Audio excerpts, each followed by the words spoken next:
విదేశాల్లో చదవాలనుకుంటున్నారా? అయితే విదేశ్ కన్సల్ట్‌ని సంప్రదించండి.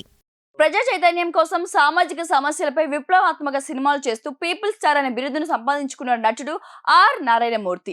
ఏ విషయాన్నైనా ముక్కుసూటిగా మాట్లాడుతూ చాలా హుషారుగా ఉండే ఆర్ నారాయణమూర్తి ఇప్పుడు హాస్పిటల్లో చికిత్స తీసుకుంటున్నారనే వార్త అభిమానులను ఆందోళనకు గురి చేస్తుంది. ఒకప్పుడు వరుస విప్లవ సినిమాలను తెరకెక్కిస్తూ పీపుల్ స్టార్ గా ఎదిగారు నారాయణమూర్తి. అప్పట్లో ఆయన నటించిన చిత్రాలన్నీ బాక్స్ ఆఫీస్ వద్ద సూపర్ హిట్ గా నిలిచాయి.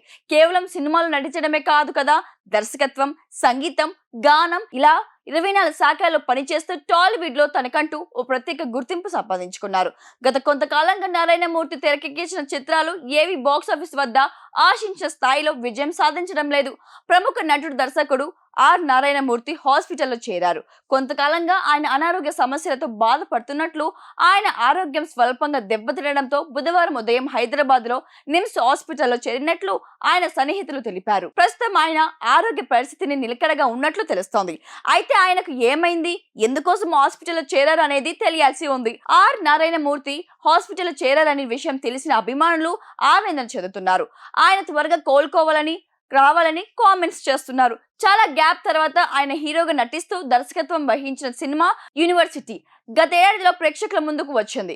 అయితే ఆ చిత్రం కూడా విజయం సాధించలేదు. ప్రస్తుతం ఆయన ఉప్పు సత్యాగ్రహం అనే సినిమాను తెరకెక్కించేందుకు ఉండడంతో ఆరోగ్యం దెబ్బతిన్నట్లు తెలుస్తోంది. కాగా ఎన్నో సూపర్ హిట్ సినిమాలు నటించిన నారాయణమూర్తి పలు చిత్రాలకు దర్శకుడిగా, నిర్మాతగా కూడా వ్యవహరించారు.